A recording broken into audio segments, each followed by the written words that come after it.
How is it going, YouTube? Mo Sports Network here, back with my official mock draft. I promise this one won't suck like the first one. This is the 2.0, the last one I'm going to do before the actual draft. We actually have a presentation to show this time. So, let's dive right into it. All right, so the first two picks, they aren't going to change from my original mock draft. This isn't going to surprise anyone, I don't think. The first pick, obviously going to be Joe Burrow to the Cincinnati Bengals. We've been saying this forever, since the national championship game at least, once mock season really started. It's been Joe Burrow all the way, and you're crazy if you don't think it's going to be him. And then the second pick, the Redskins. This one's pretty much set in stone too. We got Chase Young from Ohio State, the defensive end, the edge rusher from there. Going to the Redskins, it's an obvious pick. Best player pound for pound in the whole draft. We got Young going too. So the first mix-up from my actual original mock draft 1.0 is the third pick. I originally had them taking Isaiah Simmons, and I'm going to change that up to Jeffrey Okudah from Ohio State. The more I think about it, and the more I watch Okudah, the more I think he is just, besides Young and Burrow, the most can't-miss prospect in the draft, even more so than Simmons. I think corner is easily Detroit's biggest need. And it's, in my opinion, the fourth or maybe third, depending how you view building your team, most important position in football.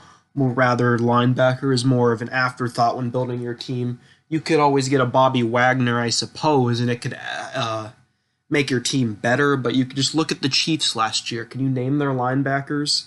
I can, just because I'm a football nerd, but I'm sure a lot of you have to think that it's Anthony Hitchens and, well, it was Darren Lee at one point, and I think they might have had Reggie Ragland at one point, but, those aren't, Isaiah Simmons-type linebackers, and they won a Super Bowl. Corner is important. Chiefs had Kendall Fuller. He's a great corner.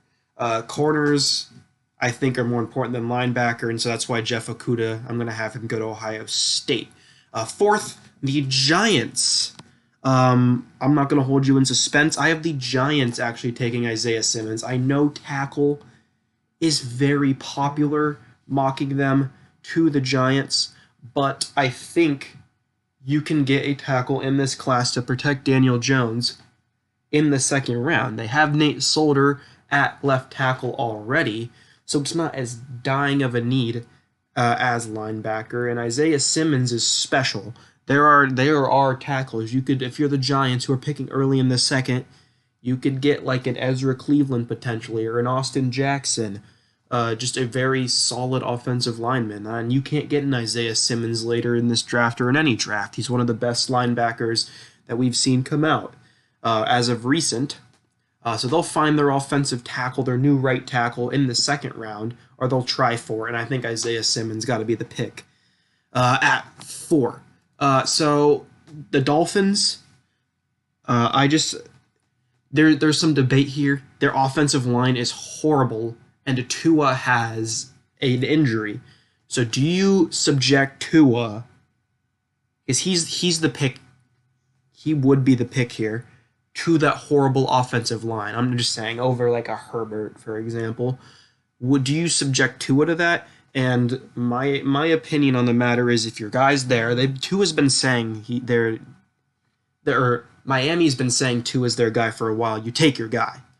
So I have them taking Tua Tagovailoa from Alabama here at the 5th pick, and I'm not going to keep you guys in suspense. Miami will double down on an offensive line later in the draft. They're going to take at least 2 in the draft this year with all the picks they have. So they will get guys to protect Tua Tagovailoa. Tua is the best prospect besides Burrow in this class. It's not very close. These two are in a league of their own. Obviously, Miami has a bad offensive line, but you get your guy.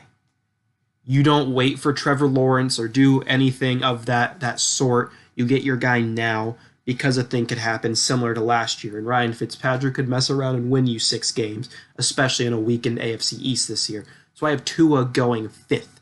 So we're going to go 6th, and I know I was just talking about getting your guy, And I fully believe that Justin Herbert is not the guy for the Chargers. I wouldn't bother spending the sixth overall pick on a guy who makes as many mistakes as Herbert does, despite what the Giants would tell you last year. Don't spend your sixth round pick on a Daniel Jones, or a more commonly, or I guess not commonly, but a guy I'd compare him more to is Mitch Trubisky. He's not worth a sixth overall pick. So I'm going to take my favorite offensive lineman in the draft, and we're going to take Jedrick Wills here to the Chargers. He will replace Trent Scott right away at left tackle. You're going to have Wills and Bulaga as the starting tackles. They might suck next year, and they might be in that Justin Fields realm. Although what I think they should do in LA is give Jameis Winston or Cam Newton a shot. He's got to be better than Tyrod Taylor, I think. Maybe he's not. And if you think Taylor's better than both those guys, you stick with him. But I think that's what they should do in LA at the moment. Jedrick Wills is the pick here. If you don't know why I like Wills so much compared to a guy like Becton or Wirfs or Thomas, I'd refer you to Brett Coleman's video on him. It's an excellent breakdown on why Jedrick Wills is probably the best tackle in this class. So 1 through 6, I don't think is that shocking. 6 might be a one that some people could disagree on, and it's because I'm taking Javon Kinlaw out of South Carolina. Some people would say that's crazy to take him before Derek Brown, who's often mocked to the Panthers. But I think pound for pound, Kinlaw is better. He's a better pass rusher right now, and he's a lot less. I know you don't usually think to take a less developed player, but I think Kinlaw's more of a blank slate. He got through college by just using 1 or 2 pass rushing moves, and he's already a better pass rusher than Derek Brown. So I think you spend the pick on a more complete, or a player that has the potential to be more complete than one who's already more finished, like Brown, who's more just a run stopper. I believe Matt Rule. I trust him and the Carolina staff to tap into this potential that Kinlaw has, and I think Kinlaw has the better potential to be the better pick here for the Panthers at 7. So we're going to go to 8. I'm going to have the Cardinals taking Tristan Wirfs out of Iowa. The Cardinals are a team that are picking really low in the draft this year, and I think they have the best shot, over those other 7 teams I just mentioned, to be a contender next year. I was thinking receiver, and then they traded for DeAndre Hopkins, probably the best receiver in the league, depending what you think about Michael Thomas. And so I'm going to take Wirfs here. Hopefully he can beat out Justin Murray or Marcus Gilbert, or whoever is the starting right tackle there. And if not, he can start over Sweezy at guard for the time being, although Wirfs, I think, should be able to beat either of those guys out. Wirfs is overall, he's versatile. He's a top 3 lineman, and I'm comfortable with him at 8. For the Cardinals team, who doesn't have that many needs, probably more defensive needs, but that offense is going to be ridiculous next year. So we're going to go to 9th, and I know I was just bashing on him, but the Jaguars are going to take Derek Brown here. The Jags are very much in rebuilding mode right now. They're probably one of the weaker defensive groups in the league after being one of the strongest ones. I think Derek Brown's the best defensive player on the board right now. So I think he'll help the Jags kick off that rebuild they're doing, because they have so many holes right now. And I think Derek Brown, although doesn't have as high potential as Kinlaw in my opinion, he has the potential to, or not, he will come in and he will be one of the stronger run defenders in the league out of the box. I'm still impressed with Derek Brown, just not as much as Kinlaw, but I think that just shouldn't take anything away from Brown, who is still a top 10 pick in my eyes. So we're going to go to 10th overall, the disappointing Cleveland Browns, of course. We're supposed to make the Super Bowl this year, and they've picking 10th in the draft. And one of the main reasons for that is Baker Mayfield didn't have any protection. They have their right guard or right tackle locked down in Jack Conklin, and I'm going to get their left tackle locked down, and we're going to get Andrew Thomas from Georgia.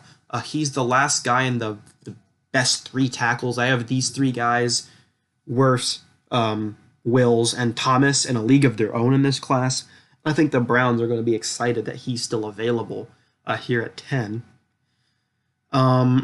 If Mayfield can pull it together, they could have like a Cardinals type thing going on in Cleveland where they have potential to win the AFC North. I know that's crazy because the Ravens are so good, but I think the Browns do have that upside and potential, especially now that they have two starting tackles. I can argue they had two backup tackles playing for them most of last year. So Andrew Thomas is going to be the guy at 10. We're going 11, and the first receiver is going to come off the board here. Now the question, is it Judy? Is it Lamb? I'm going to... That's up for debate. I haven't even completely decided yet. I'm going to stick with my gut and say Jerry Jeudy because I think he's the safest receiver in the draft. I think that's exactly what Sam Darnold needs. He needs just I think Jeudy can and probably will be a number one receiver, and that's Sam Darnold. He could use more offensive line protection, but I think he needs that weapon he can always rely on. Like Robbie Anderson wasn't always that guy. Jamison Crowder isn't. Quincy Enunwa can't stay healthy. I think Jerry Jeudy can be that guy in New York. And they can address offensive line later, much like the Giants. I don't think you can reach for a tackle right here, and I think Jeudy is the pick. They're going to take their guy. If they think Lamb's the guy, if they think Ruggs is the guy, they'll take him here, but they get their pick at the litter at 11, which is exciting for them. 12th, the Raiders are going to get CeeDee Lamb. Receiver is the biggest need for the Raiders, and they don't get their pick, but CeeDee Lamb is like is receiver 1A to me. To Jerry Jeudy's 1. Lamb could be the missing piece the Raiders need to be back in the playoffs, like they were in 2016. I won't go that far yet, but I think they could be competing for a wild card spot. The AFC West is obviously going to be competitive, besides probably the Chargers this year, although I won't completely rule them out because their defense is ridiculous. But CeeDee Lamb, pairing him with Tyrell Williams and Hunter Renfrow, that's a good 1-2-3 pop for Derek Carr to have, along with Josh Jacobs. They have a good line. That defense is kind of a mess, but that offense will be able to score points for the Raiders, and that's what John Gruden hangs his hat on. So CeeDee Lamb here at 12. The 49ers picking 13th.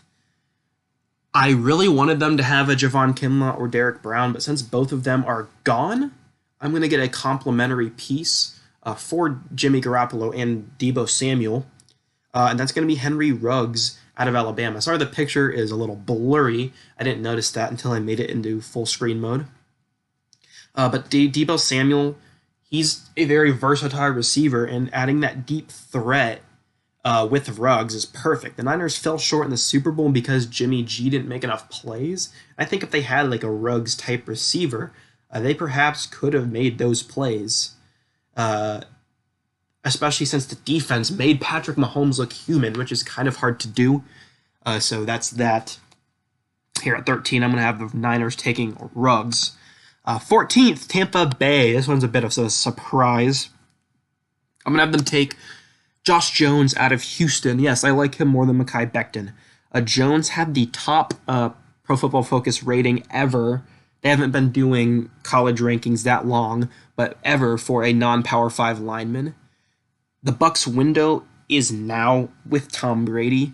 They're not developing. Mike Evans, Tom Brady, Chris Godwin, their window is now. And I think Josh Jones is more ready to come in right now and play than Mekhi Becton, who still has potential. He has first-round potential. He will go in the first round. I'm not going to do that. But I think Jones right now is better, and he better has the tools to help Brady and the Bucs now, while Becton might have some more growing pains. And I don't think you want to risk things with a 40-some-year-old Tom Brady potentially getting hurt because Becton gave something up. So I like Jones better here than Becton, but I still like Becton. Jones, I think, is slightly better. He'll go at 14, a little rich for some, but I like him here. 15, the Denver Broncos they're pretty upset with Ruggs not being on the board anymore. A lot of people mock Henry Ruggs to them, but they can still grab Justin Jefferson, who I think is getting lost in this Denzel Mims and like Jalen Reagor hype, and I don't quite see that. I don't. Justin Jefferson is my wide receiver 4, and I think after Jefferson there is a gap. So I think the Broncos are lucky to get the last receiver in the tier 1 wide receivers. He had 4 touchdowns in a college football playoff game. So he might be going higher than a lot of people have. I know most people have him going to the Eagles right now. I think the Broncos, that's their biggest need. Help Drew Lock out. They should have their offensive line solidified. They have Cortland Sutton. They have Deshaun Hamilton. Jefferson in the slot might be that piece they need to finally get the offense completely running. The defense looks good in Denver. They're a team that I really like for next year. Maybe not to compete with the Chiefs for the AFC West, but definitely one of those wild card spots. 16th overall, the Falcons. This one I'm not going to elaborate too much on. It's C.J. Henderson from Florida. He's getting top 10 pick hype. I think he's a bit rich. Like or top 10 hype is a bit rich for me, but he's still my CB2. Without Desmond Trufant, it's a glaring need for the Falcons. The corner is a glaring need. Henderson's an athletic freak. It's an obvious pick in my eyes. That's all I'll say. 17th overall, I'll have the Cowboys mix it up. And I've had them going edge, but I'm going to have them go corner here. I'm going to have them take Christian Fulton from LSU. Sorry, that pop-up at the bottom. They're potentially going to lose 2 of their corners next free agency, and it's Chidobe Awuzie and Jordan Lewis. So, I think Christian Fulton can come in, plug in right away where Chidobe Awuzie was playing and probably be better than him. So they got Anthony Brown, Chidobe, and hopefully they can re-sign a Lewis maybe. And the Cowboys corners are going to be solidified for a long time. Obviously, edge is a need for them. I just don't like the value for edge here at 17, especially with a guy like Christian Fulton going. LSU's been producing great defensive backs for a while now, so I'll take Fulton here at the 17th pick. 18, this is positional wise. This is one of the more obvious picks in the draft. The Dolphins need a tackle, and I'm gonna have them take Mekhi Becton. He's fallen far enough. Mekhi Becton out of Louisville. Some people have him projected as a top 4 pick. I think they're crazy. But 18th overall, I think this is a slam dunk. Becton has top tackle in the class potential, but he's not close to those top 3, or even he's close to Jones, but he's not even Jones yet. I see Becton being a piece of the Dolphins when they're ready to compete in 3 years, and he could be their starting left tackle, their Tunsil replacement at that time. So I have them going Mekhi Becton at 18th. I hope that makes some Dolphins fans happy. 19, I have the Raiders selecting Jeff Gladney from TCU. I'm going to elaborate a little bit on this one. What I like most about Gladney is how battle-tested he is. In his career, he's faced CeeDee Lamb, Denzel Mims, and those are guys who are coming out this year. He's also facing Hollywood Brown. He's faced Hollywood Brown. Tylan Wallace, who's coming out next year. Rondale Moore, who's coming out next year.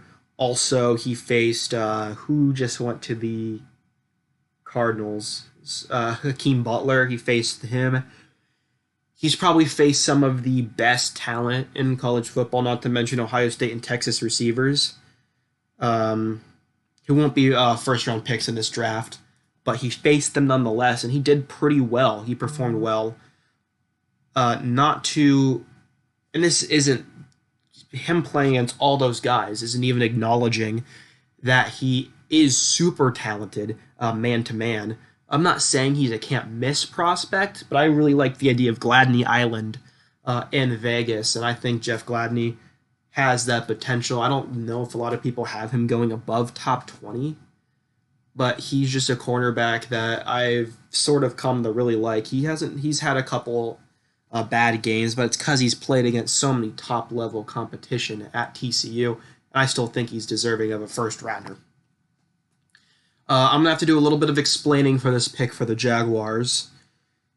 So typically I wouldn't draft this guy in the first round, but because of what the Jaguars, how they acquired this pick from trading Jalen Ramsey, who wasn't going to be on the team anyways in a year or two and didn't want to be on the team, they kind of got this pick for free, and they're going to have another pick from the Ramsey deal next year, if I'm not mistaken.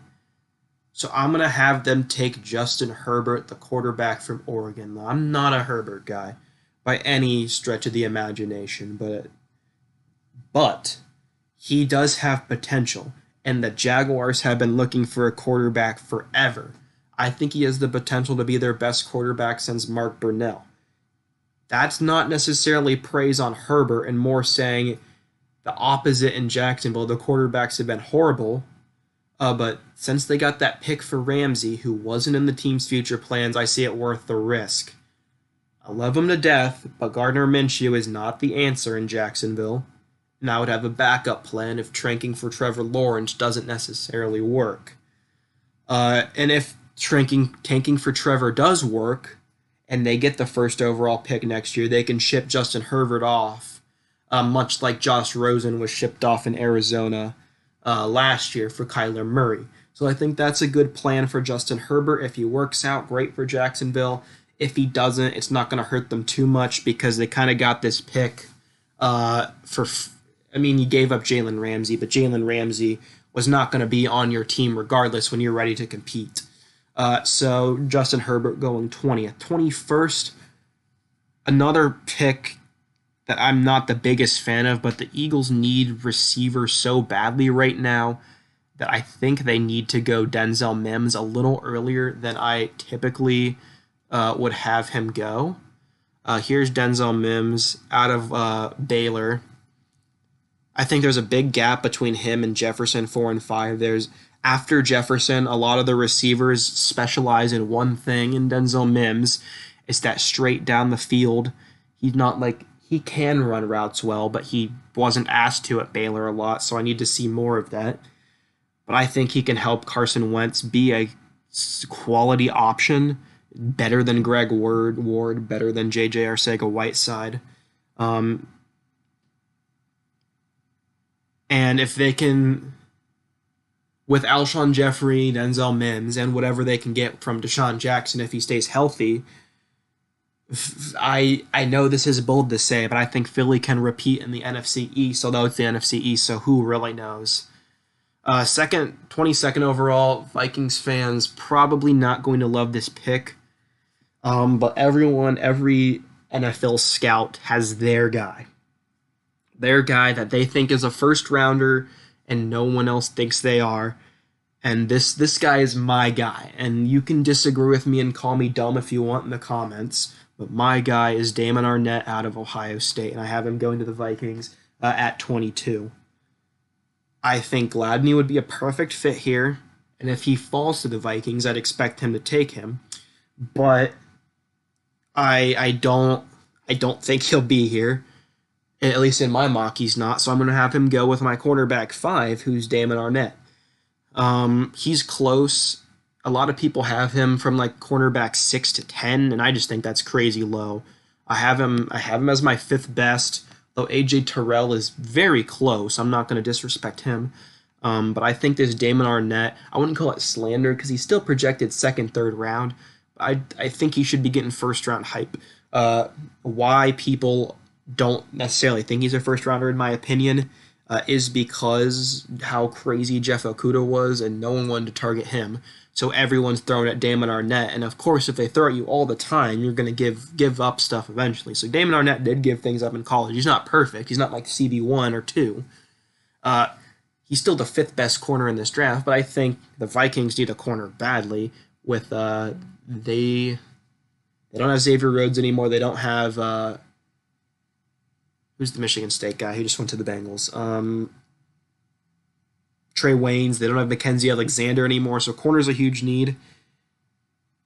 And maybe this is just some OSU bias, but just looking at recent drafts, Marshawn Lattimore, Denzel Ward, Sheffield, Garyon Conley, Bradley Roby. I don't know if I said Okuda. I mentioned him a bunch. All of those guys are going to be great NFL starting. I'm not even mentioning like Eli Apple, who's a top pick. Those are all quality NFL starters right there, and I trust more of the same from that. From this is a bold take, but cornerback U in Ohio State. I expect Damon Arnett to be more of the same.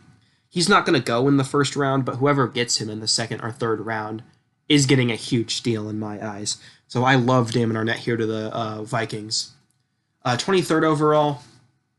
So we're back to what I was saying before when we were talking about like Tua and talking about the Chargers, and I'm saying you got to get your guy.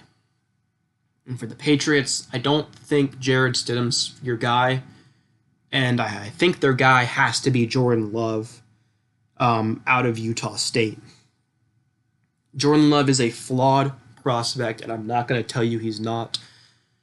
There's one team in the first round who I'm comfortable taking him, or maybe two, but the Saints aren't going to take him. I would wager that the Patriots are the most comfortable landing spot to him, just from how their track record of developing quarterbacks. Maybe Jarrett Stidham works out and this pick is a waste, and if they really love Jarrett Stidham, you'll know because they're not going to try for a quarterback in round one. The draft will tell you what the Patriots think about Jarrett Stidham. I think with Love sitting behind a guy like Brian Hoyer, who I liked for a while, will help him, and he has the potential to be a Mahomes-type talent. Now, don't twist my words around. Love is definitely not Mahomes in any way, but arm talent-wise and athleticism-wise, he could be under the right circumstances. And I think New England is one of those places, one of those circumstances where he could be trouble in this league.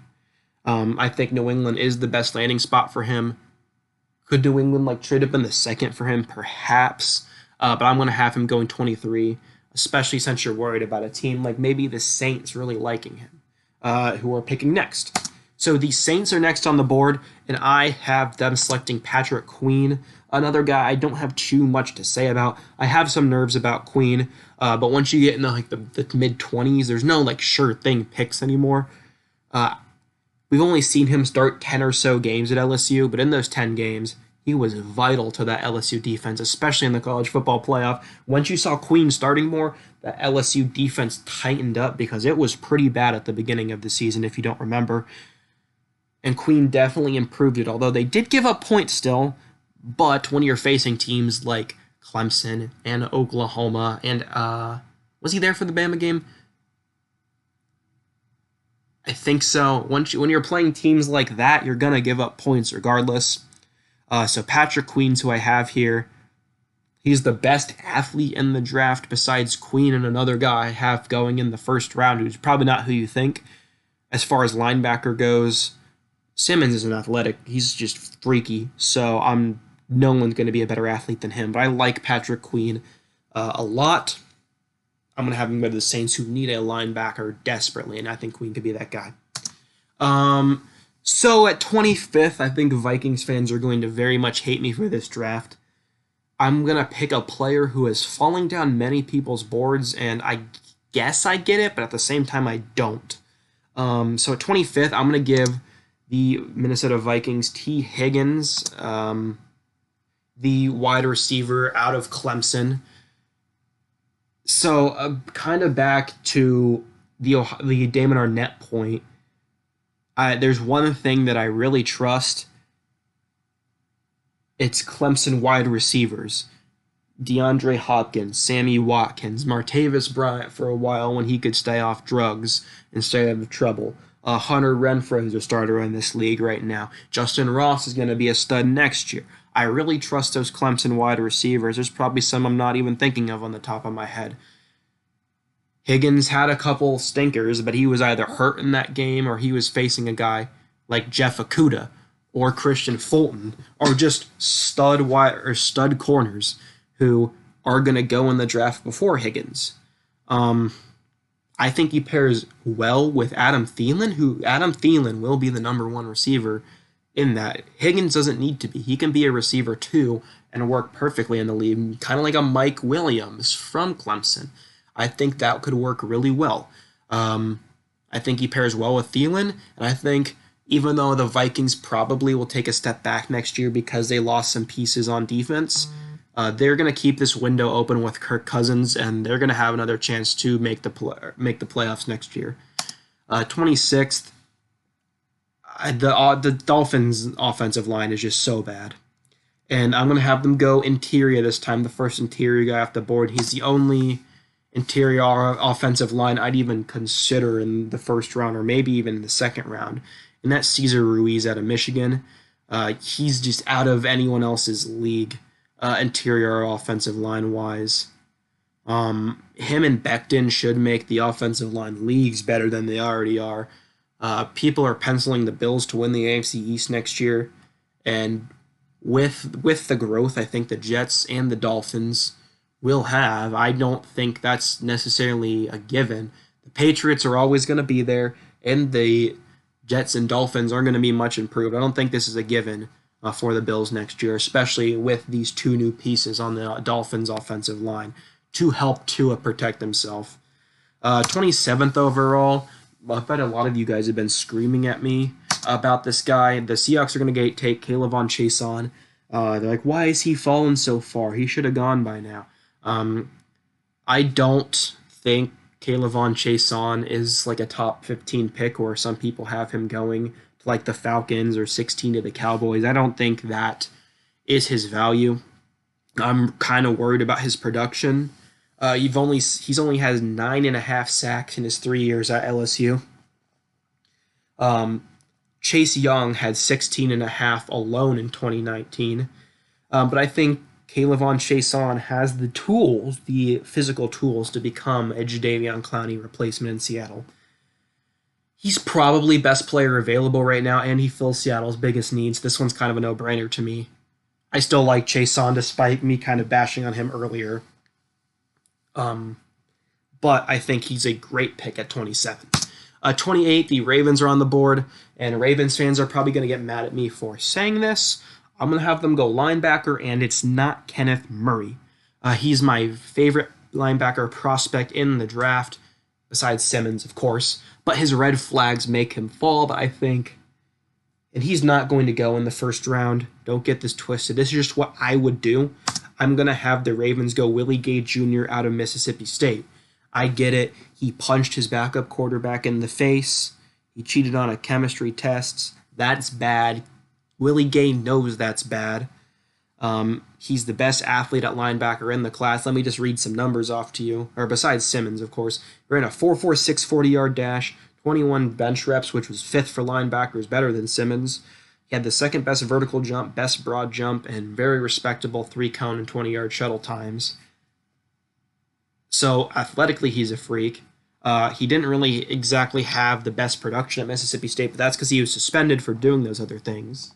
I'm not worried about him punching Lamar Jackson in the face. I think Lamar Jackson commands the room to anyone he's talking to, and I think Willie Gay will respect Lamar Jackson a lot, so I'm not scared about that. I don't think he'll be quite C.J. Mosley, but I think he could be a solid Mosley replacement that the Ravens were missing badly last year. So we're going to move on to 29th now, and I have the Tennessee Titans selecting A.J. Epinesa out of Iowa. I had a really hard time deciding between Epinesa and Yetur Gross-Matos out of Penn State. I have very similar grades on both of them, both late first-rounder guys, although Matos, spoiler alert, I don't think he's going to make it into the first round, at least how I would go. I'm going to lead Epinesa because I think he's a more complete player, and he has higher college production, so that's a thing you like to see. But I wouldn't be upset with Gross-Matos here, and I wouldn't be shocked if Gross-Matos ends up being a better player than Epinesa. I'm just going to take a shot here. Between the two, Titans need edge rusher badly, so it's personal preference at that point, and my personal preference says A.J. Epinesa out of Iowa is the guy. So 30, Packers just need an offensive weapon badly, whether it's tight end or receiver, who are obviously going here because the tight end class stinks this year.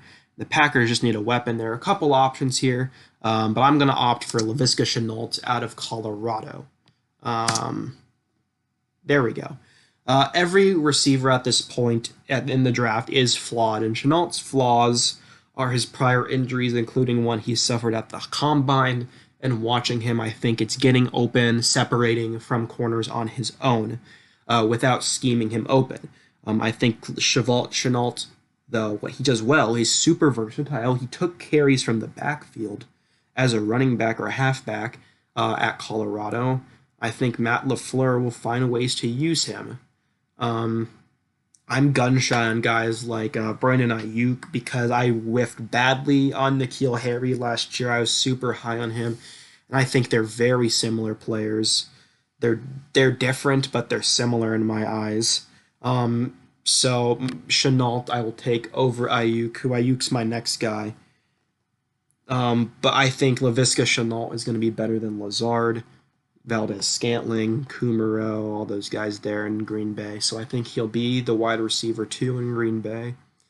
And so I have him going 30 to the Packers as long as he can stay healthy. If the medicals don't check out, I could see another guy going here.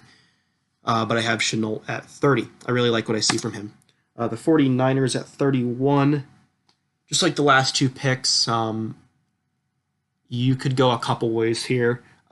It's going to be interior defensive line, in my opinion. They need that Buckner replacement to remain as dominant on the defensive line because that was their calling card last year. So I'm going to take Ross Blacklock from TCU.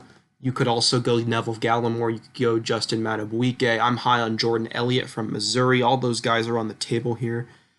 I'm going to be honest, I am not the best at evaluating interior defensive line talent, especially at the college level, because the guards, if you're a first-round defensive line talent, you're going to beat a lot of guys often. So I have Blacklock going here because from what I can tell, for the most part, people are more high on him. Although it comes down to personal preference. Do you like an athletic freak who doesn't really know what he's doing? Then you take Gallimore. Justin Madubuike and Blacklock are super solid guys. Just solid, maybe not the upside of a Gallimore, but very strong. I haven't seen Madubuike go in the first round. I've seen Blacklock go in the first round in many mocks, so that's kind of why I decided over him, although I have Madubuike and Blacklock, I pretty much have the same grades on. They could easily be interchangeable, and I wouldn't be upset with the Niners if they took Madubuike over Blacklock.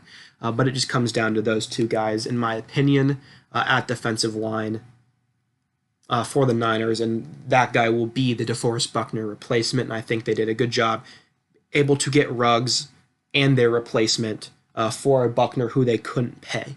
So good on the Niners. If they did that, that'd be a good draft, in my opinion. Then the final pick, I bet you guys want me to shut up. The last pick I'm going for is A.J. Terrell, cornerback out of Clemson. Chiefs, I was talking about how good Kendall Fuller was. A.J. Terrell is going to be the Kendall Fuller replacement. They need corner bad now, and they're going to bring in a guy who I think can replace him well. So the Chiefs fill their biggest need with one of the better players on the board. I know people are going to complain about the national championship, but Jamar Chase, he probably will be one of the best.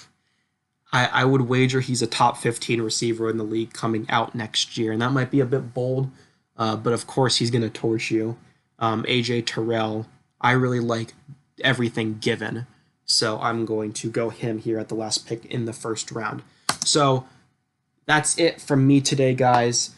Drafts on Thursday. I'm going to be doing draft grade videos for each pick. Not going to go live, as I said in the last video. I hope you like this video a little more than the last one, because that one was super unscripted, and I'm more proud of this mock that I put together. So thank you guys for watching. That's all from me, and I will see you guys on Thursday.